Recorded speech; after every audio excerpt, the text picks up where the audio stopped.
All right, welcome back to another Storage Authority webinar. We're going to go ahead and jump right back into where we left off. And, we're covering finding self-storage land with AI and cutting that time in half the time. But, using it responsibly, like I mentioned before, it's great technology. You got to engage that human loop. You got to trust your team and experience. We saw this post on LinkedIn where, the developer solely trusted ChatGPT, and there was some misinformation. So hopefully we cover a lot of ground, give you some decent prompts, and you can take that and use that in your own town and city. Quick shout out to our sponsors here. Anybody wants an introduction, just reach out to me. Lending introduction, any kind of consultant, signage, contractor, we got you covered. These are some of the industry leaders. So, thank you for their support. All right, Josh, I know you teed up some great information for our attendees. So you go ahead and take it away. All right, awesome. Thanks, Garrett. So I just want to thank everyone for joining us today. As we know, AI is everywhere. Our phones, our cars, our email. It seems like no matter what app you log into, there's some kind of AI showing up right away. And it's even moving into real estate development. And what we want to show you today is how AI can, dramatically cut down the time it takes to find land for self-storage. But, as Garrett said, here's the truth. AI is not a magic wand. It doesn't replace experience. It doesn't negotiate with sellers. It doesn't understand the local politics of zoning. And that's why, what we call the human loop, this human factor is critical. And so, it's about balance. It's about using AI as a booster to speed up your process, be more efficient. But, as we see here, pairing it with the right team, pairing it with the right process and expertise, so you can actually close on a parcel that meets your specific, specifications and ultimately build your self-storage. So in the end, we hope a couple of things, learn a couple of things from us about picking the right AI tools, about writing effective prompts that give you actionable results, and about how to combine that AI output with the human expertise to move faster and move smarter. And so, ultimately you want to think of AI as your assistant, not your replacement. And so, starting here with something AI can't do for you, although, then we'll look at ways that AI can help you, but build the team. AI can show you the perfect parcel, but you still need people who can validate it, get it approved, and bring it through to construction. And so these are some of the folks that you'll want on your team. Your land real estate agent, someone who understands the market. They might even be able to find you some deals that haven't hit the market yet. And they're going to walk you through this whole process once you do find land of what to do next with it.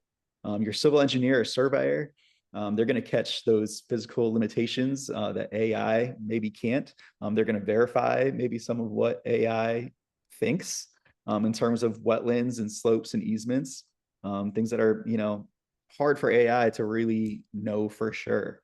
But your civil engineer and surveyor is going to be critical, as well as your architect, and not just any architect, but one with real self-storage experience. And then same thing with your general contractor. You're really going to want to find someone that has that extensive self-storage experience. Otherwise, you're going to be paying for their learning curve. So these are some of the folks that you're going to want on your team.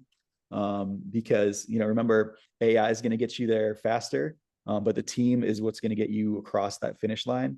The team is what's going to really do a lot of that heavy lifting of the verification and ensuring that yes, we should move forward with this parcel, or no, we should really look in a different direction. So with that said, Garrett, are there ways that AI can help you to build your team? Yeah, absolutely. And obviously, you got to have some trusted resources. So you can lean on them. But if you're just starting out, and back in the day or even now, a lot of us just Google, hey, top contractors in my area. So working a little more sophisticated and using like a prompt, like list the top rated self-storage contractors in XYZ state, that's completed projects over the last 5 years.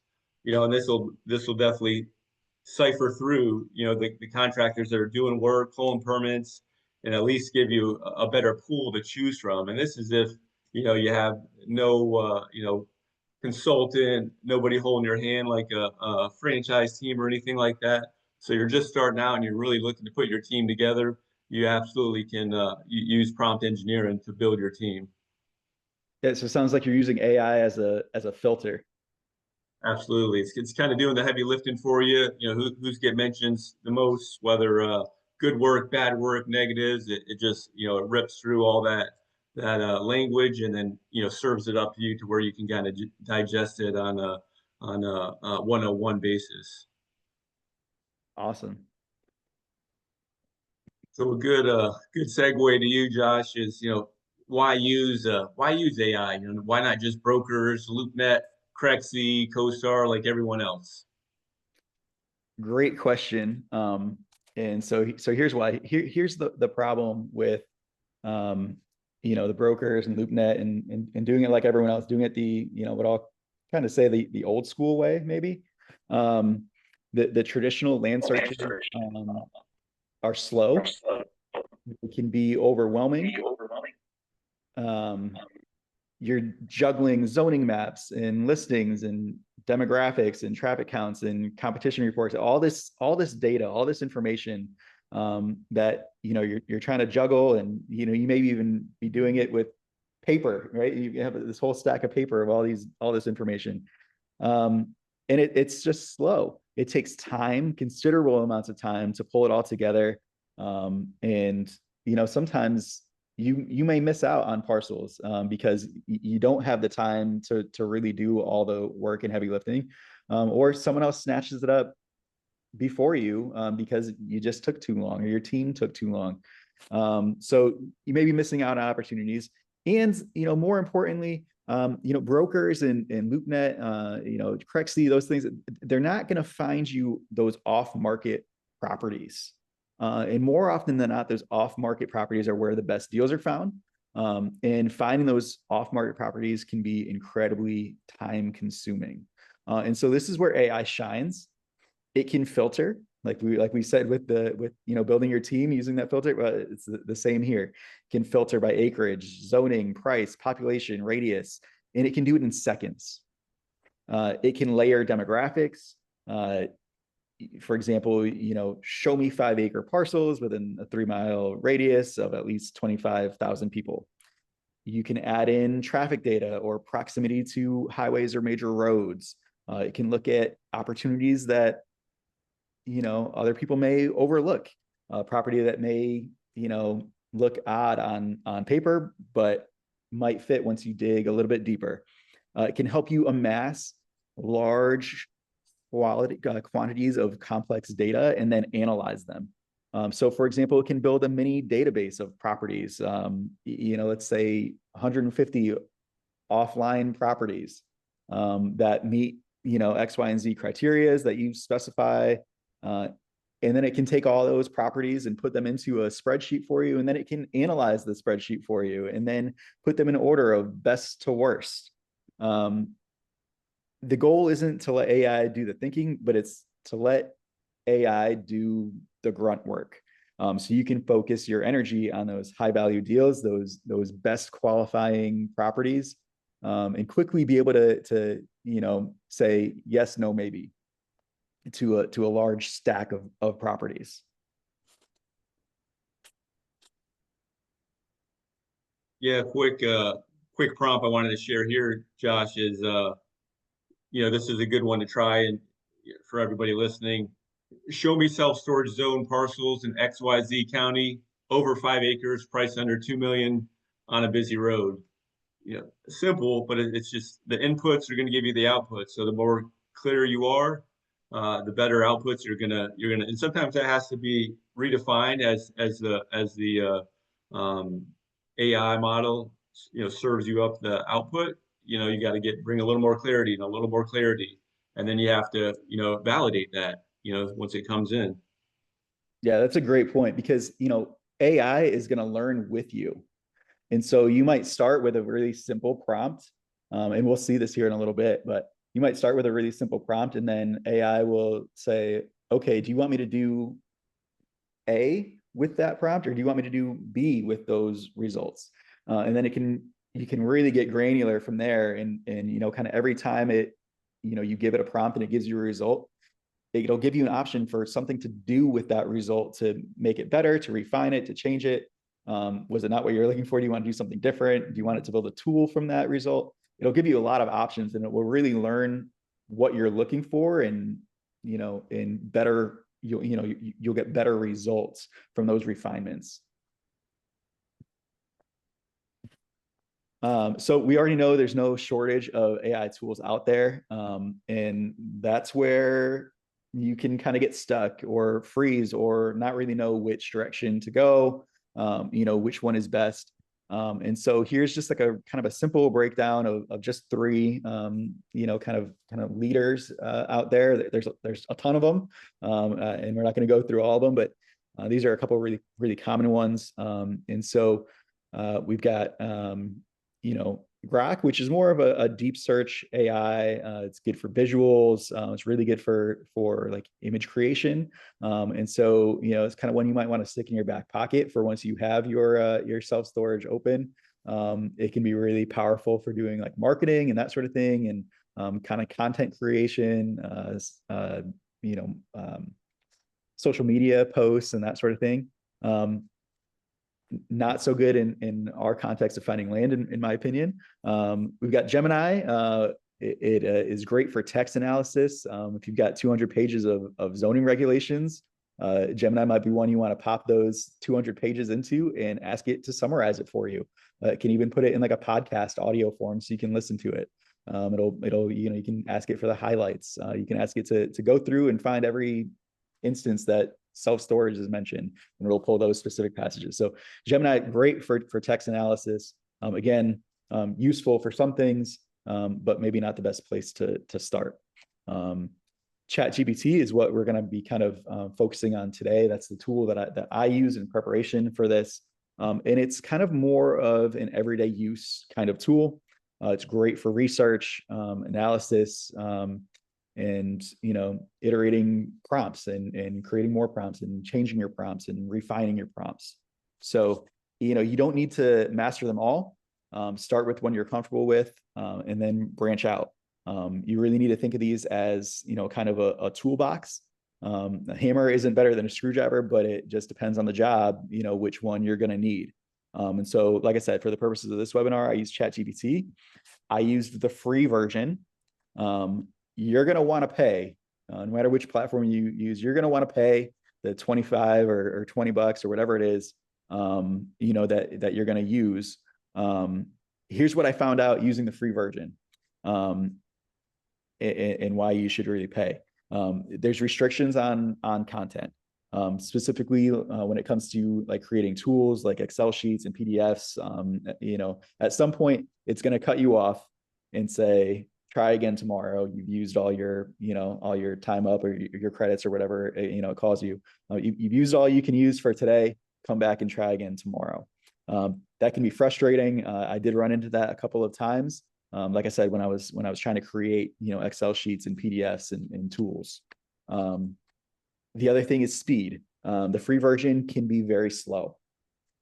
It'll get you your results, but it may not be in seconds. It may be in minutes. It may be in an hour. It may be you need to, especially if you're looking for if you're asking it to pull 100 properties, that may be a set it, go to lunch and come back, and maybe it'll have it when you come back.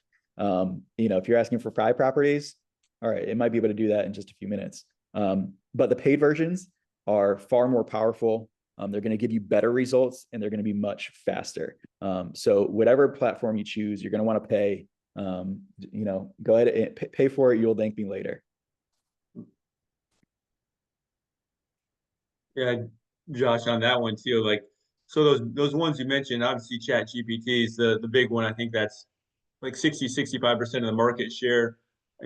I like to use Perplexity, Grok personally, but they're all LLMs or large learning models. So you got to fit the one that really works for you. I like to use a couple, just kind of toss it around to different LLMs, but use the one that works well with you, and then experiment. That's always a positive as well.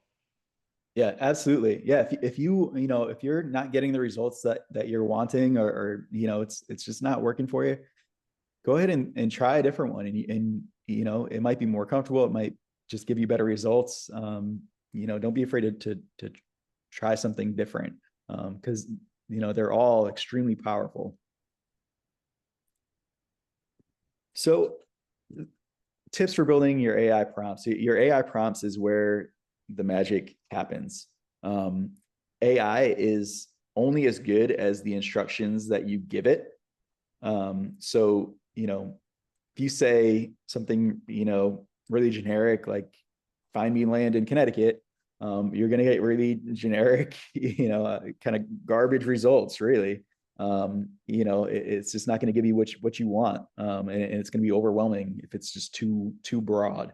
And so, if you say find parcels 5 acres or larger, zoned for industrial or approved for self-storage, priced under $2 million within 3 miles of area code 06043, with a population of 25,000 people in the 3-mile radius, preferably on a busy road, right? You get granular, you throw in all these qualifiers into the prompt. Now you're going to be getting towards something useful. And so some tips: be specific, spell out the acreage that you're looking for, the zoning, the price, population radius, add details like that, preferably on a busy road, right? Ask for ranked results. Take these 5 results and sort them by proximity to highway, or sort them by population, or sort them by I don't know, some competition, like how close your closest competitors are. Take these different things, try different wordings. Sometimes the way that you phrase something can uncover some opportunities that you might have missed. So if you put in these things and it's not really giving what you want, try asking it a different way. You kind of have to think of it like training an intern. You are training the AI to figure out, so it can learn what it is you're specifically looking for. And the clearer the directions, the better the work is going to be. So I'm going to pop over now off of the PowerPoint to Chat GPT. And we'll take a look at just a couple of things, nothing too crazy, but just some things that I used when I was putting this together.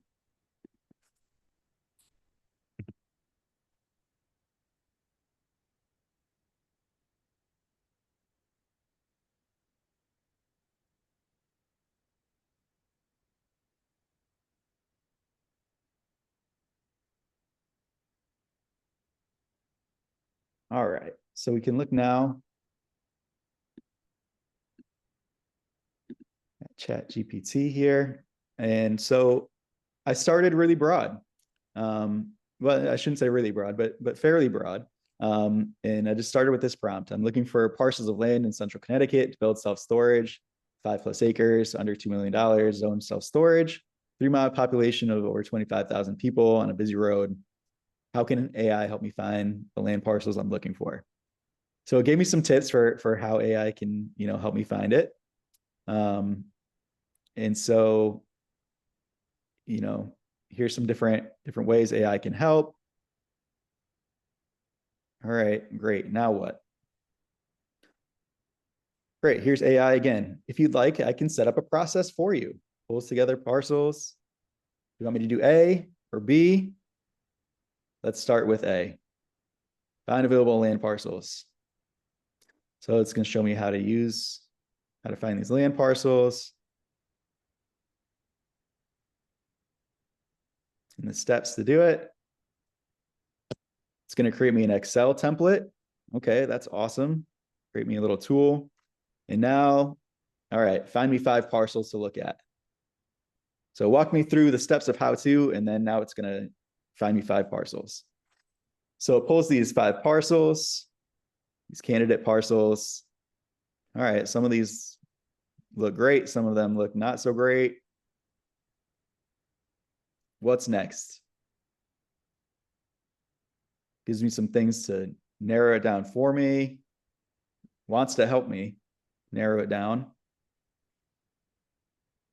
And then it says, do you want me to gather more data? Yes. Here it's going to give me some more data. And then it's going to give me next steps. Put it in a table for me, makes it nice and easy to see. And it's going to ask me for more data. Do you want me to layer in the next layer? Population, traffic, zoning, competition data. Go for it. All right, and now it's going to give me this. It's going to include the links here so that I can go and see where it's getting this data from. Now you might find that, you know what? I don't know if I can trust, LoopNet, but census.gov. Well, okay, I could probably trust that source. So you might, take a look. It's worth looking. Where is it getting this data from? That's going to help you to determine if it's data that you can trust or if it's data that you need to verify. I mean, really, you need to verify all the data. And then it's going to give me some bottom line ranking. So it's going to rank them for me from 1 to 5. So from this, I might be able to even go straight from here and put, number 1 and 2 on my yes list. Number 3 on my maybe list, and 4 and 5, I'm just going to put on my no list. And Josh, I might have missed it, and it's checking for zoning too. So these are all parcels that are zoned self-storage as well. It thinks that they are. Yeah. So in that, that's again, it's a good head start. We just need to verify that, and that's an awesome head start it gave us if accurate. Right. So here's another search that I did. And I said, I want you to build me some AI prompts that I can feed back to you to find me a parcel of land. So in this prompt, I didn't ask it to find the land for me, but I wanted it to make me tools to then go take those tools to find land. So it gave me some different ones. It even called it the master prompts toolkit for finding land for self-storage. So, here I can take these, I can copy the code, and then, it gives me, it shows me exactly where I need to enter in my specific requirements. So if I've got a city or state in mind, a number of acres that I need, because I want it to start filtering out results based on these different pieces of information. If my max budget is $2 million, I'm going to put $2 million here. If my max budget is $1 million, I can put $1 million there. So all these things I can fill in. Feasibility, pretty similar to the first one, but a little bit more granular. A market demand prompt, comparison prompt. So once you've got, a bunch of parcels, drop the links right in here and ask it to evaluate each parcel on these qualifiers. So, you don't need to, I guess my point there is that you don't need to be, a master of AI to get started, because really, AI can help you learn how to do this. So, tips for building AI prompts, I can give you, some prompts, but you can also use AI to build your prompts. So, like I said, it's like the intern, the clearer the directions, the better the work. And, don't be afraid to let the intern do the work and do that heavy lifting. Yeah, that's good, good stuff there, Josh. And really the sign of times where we're at now, we are the coders. There's no more Python. I mean, there is still Python and coding and whatnot, but the better we can articulate what we're looking for, that's kind of you hear the fancy word of prompt engineering. It's just the input. How detailed and refined is the input, and that's how it's going to generate the output there. So it's good stuff. Yeah, and those five or six prompts that it made me, if anyone wants those, feel free to email me, josh@storageauthority.com. My email will be at the end again. Shoot me an email. I'm happy to send those over in a worksheet, just a Word document of those prompts to get you started. Happy to share those. But like I said, you can always use AI to build out your prompts and refine them. So.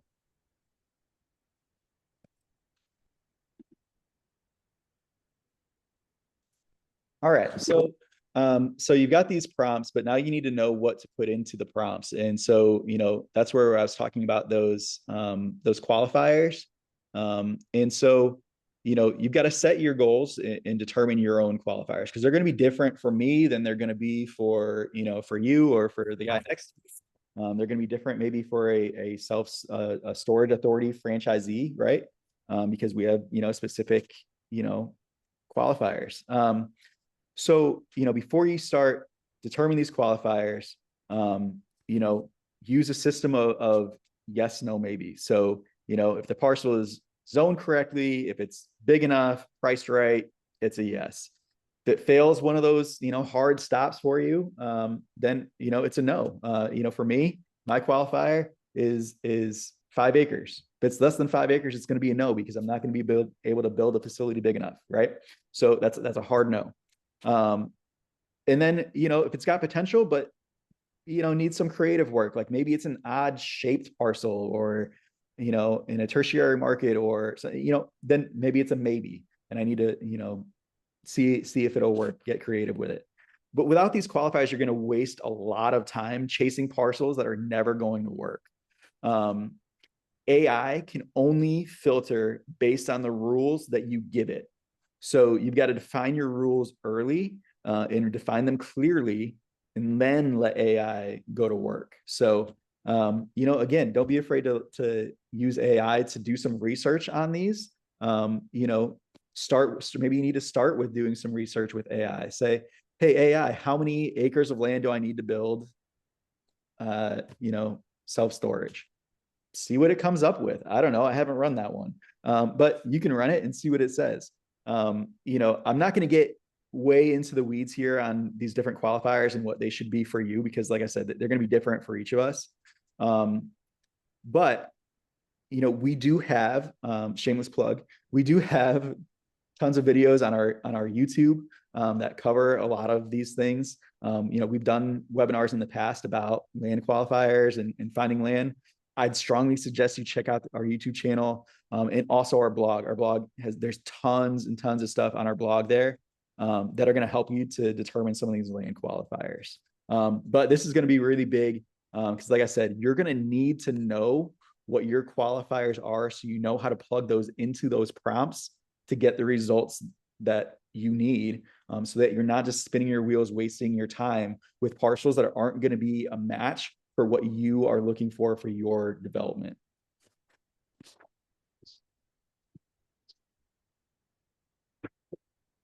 So next steps, what do we do with any of this? Step one is to experiment. You've got to get into AI today, not tomorrow. Get in there today and start experimenting with the prompts. You will get better. You will get better the more that you practice. And then so step two is to don't rely solely on AI. You've got to layer in, your experts, layer in your guidance from self-storage industry experts, and your own, knowledge, your local knowledge. Reach out to your local, zoning, and find out everything that you can, so that you can layer in, your expertise to the AI results. And then step three is to build a checklist of all those qualifiers: zoning, demographics, access, competition. run every parcel through it, and then verify everything. There's tons of online tools and services to help you as well. I don't want to neglect that. Store Track and Radius are two that we use and love. And Garrett is going to talk a little bit about Store Track here in a minute, so I won't steal his thunder, but use these other online tools, outside of AI, to help you out. They're incredible tools, and can really help you to verify a lot of what AI is telling you. And then step 4 is to stay flexible. AI will sometimes surface things that may look really good or really odd. And so you just don't know, but with that human review, with that human loop, something that might look really odd could be a gold mine. So the winning formula is really simple. It's AI plus that human loop, that human experience, and it's going to get you faster, smarter land deals. That was good stuff, Josh. Good 101 on how to kind of get started and introduction into using it for finding land, and what AI really, you just hear AI and it's more of a umbrella term, but it gets so granular into machine learning and generative, where it creates some content for you. So there's so much going on, and you either get on board or you're going to get left behind. So one of our sponsors, StoreTrack, we use them. They have a lot of great data. Radius is another one. So they're both great platforms. It's just use the one you prefer. And again, it goes back down to the input. So if I'm looking at a 3-mile radius here, this is a prompt that I can put into whichever program I'm using.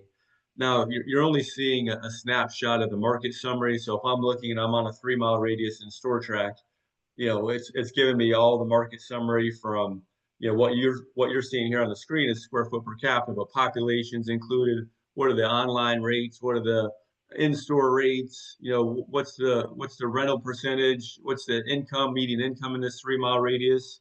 So all that data, you're putting into the program, and then you're giving it a detailed prompt, like you see here on the screen, and it's just gonna go through the whole process and give you something to evaluate, and it's going to help you move much quicker. So again, it's good, solid input data in. It's going to analyze it and then turn around and spit it out to where I can make a decision. Is it worth further investigation? Do I feel like there's a flaw in this? I mean, sometimes there's new development that you'll see that's pulled into the market summary. So you got to verify that. I mean, I think half the permits that are getting pulled, they're not coming to market. So, if it looks like it's gobbling up 80,000 square feet in this market, and I'm making a decision on the new development that never got built, I moved on to another market and I missed. But, again, using AI and using a great platform like StoreTrack to get that self-storage data, you can turn around and put that in, and then evaluate properties so much faster. Again, you have the great information in front of you. Hopefully, you have a team to lean on that's guiding you on. Does this make sense? Let's really uncover every rock and do the boots on the ground due diligence now that we got this head start. Go ahead and jump to the next slide, Josh. Another tool in StoreTrack, they have a market discovery tool. You can build out a couple different options. I chose market rank, so I can go to any state, what I'm looking for. If I have qualifiers where I need to charge at least $1.50 or better, if I have qualifiers on population, you can add all those in, and then you're going to get a whole list. This cut off at 7. My qualifiers, I was looking for 10 by 10 climate control units above $1.50. It stopped at 7. It probably went to 19. Here in Arizona, you can download the Excel sheet there to the top right and pull that right into the AI that you're using as well. And then it's going to spit out great data to where it's going to give you a head start. If for our storage authority owners, we like to keep them hour drive time from home. So obviously we want to find the cities and that are an hour from them. Some of our owners have went that 2 hour distance, but it's optional, but you want to be close to home. So when you do visit your site, it's not a painstaking 2 hour drive, but at least now I have some data that it's going to rank for me, that I'm going to look in this town first, or, maybe validate another town as well. But it's super robust, and having a platform like StoreTrack is awesome, that, from the market discovery tool, from looking at the supply, that you're looking at a detailed 3 mile radius. It used to take us 2 days to just do a scratch the surface mini demand study. Now you have the software and StoreTrack, you have the speed and automation of an AI, and it just exponentially speeds things along.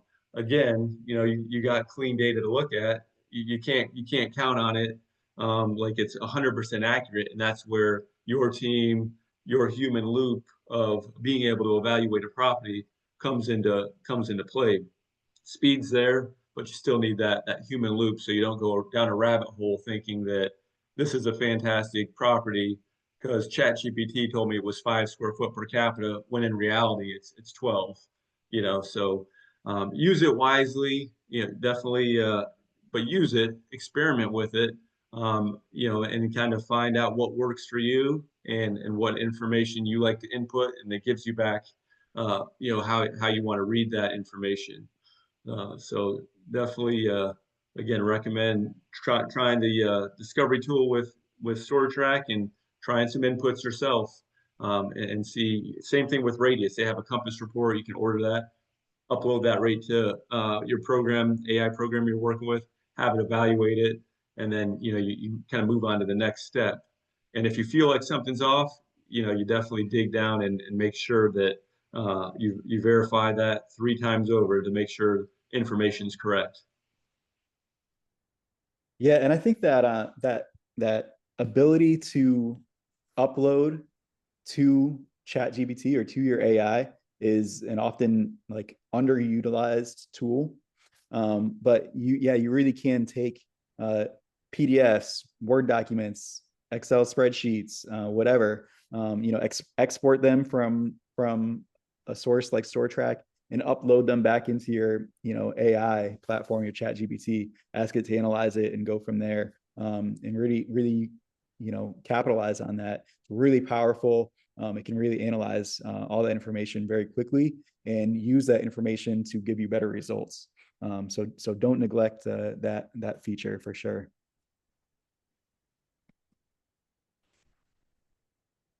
All right, jumping into the five good takeaways that hopefully you gathered here. Obviously, AI is no longer optional. It's a core business tool. It's not a side experiment anymore. Businesses that don't integrate AI as a core tool is definitely going to fall behind. So for us in self storage, this is going to speed up the research and analysis. By using it, again, it's just validating that information. When it comes down to data becomes competitive advantage. This is your zoning, traffic, demographics. They're all at your fingertips. It's a lot of information. Those are your inputs now, and they can quickly, like a computer code, cipher that out, and then spit it back out to you and rank it for you. So you got a good head start where to begin. Where you can maximize your capital that you're going to deploy on building one of these facilities. Speed of adoption, that matters. One person now can analyze dozens of parcels in hours, when there's still outfits out there that have real estate teams that are huge, and trying to uncover property one at a time. So if they don't adopt, they're definitely going to be left behind. But again, and this is what we're big on, is the human oversight. Validate AI flags, risk zones, zoning or floodplains. It's gonna spit that out to you. Now you got to validate that as the human loop. It could be accurate. 90% maybe it's accurate. There's going to be that 10% where it's hallucinating and giving you false information, and that's where you have to decipher. And that's everybody's always worried about AI, and it's going to make us all sharper and wiser. But the ones that are going to get left behind are the ones that just don't adapt to it. And then, obviously the AI literacy is now a leadership skill. This is, you got to evaluate this for yourself and know, where AI adds value and where expertise is needed. Again, it's not the fix all or cure all like Josh mentioned earlier, but shoot, if you really spend 30 minutes a day on learning it, deploying it, and integrating it into your land search, you sure are going to get a lot faster, be able to evaluate parcels a lot quicker, and then the whole philosophy that we have with our storage authority owners is 100-3-1. So we're going to look at 100 properties together. You're going to make 3 offers, and you're going to close on 1. Something like this is going to speed that whole process up, and that's really the goal. Let's get through 99 no's so we can get to that 100th yes.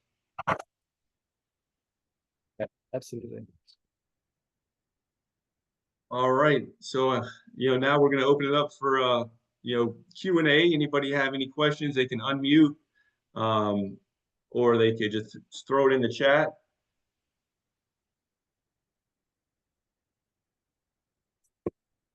And as anybody's thinking of any questions, and if you don't have any, we'll just share what our next webinar is. This is going to be on the 9th of October, and we're going to be sharing 7 case studies. We're going to go kind of revealing the curtain behind the deals. We're going to show 7 case studies, the last 7 owners that found land within our system. So it's going to be a very good, detailed webinar, session to where you can kind of see like, hey, these owners, they're busy professionals. They jumped in and, they put in their time and digested every property, and they got through all those no's, but, they eventually get to that yes. So, be sure to join us for that. We'll be sending the link out in a bit, or it'll be on our website. But it doesn't seem like we're getting any questions in, any AI questions, any self-storage questions, any land questions. We'll give it a minute here. Again, appreciate everybody joining. If you're with us earlier, I don't know what that was, but apologize for that hack that happened. It seemed like. All right. You hit the last slide there, Josh, and all of our information's there. Anything, and anybody who's on here will be sending you the deck, and it'll also be in our newsroom. But if you want the 12 developments keys, go ahead and email me. If you like this book, is Self-Storage the right investment for you? It's a great quick read to determine, is this a good asset for my portfolio? Do I have the endurance to be able to pull this off? So definitely recommend reading through that. I'll send you a copy if you send me an email. Anything closing, Josh? No, I just appreciate everyone, coming back and joining us. And it's just AI is powerful. I think it's fun to learn it because it's new and exciting and really can just be a great tool to save time and really be able to process land parcels so much faster, so much more efficiently. It's a lot of fun, but it is a learning curve. And so I do want to offer again, anyone that wants the prompts that I shared earlier, as well as a couple of bonus prompts that I personally have been using lately. Feel free to email me, josh@storageauthority.com, and I can send all those prompts to you in a simple Word document, and you can start playing with them right away. So awesome. Well, appreciate everybody joining, and be sure to tune in October 9th and see those 7 case studies as we pull the curtain out behind the deal. So looking forward to that. Until next time, we'll be seeing you soon.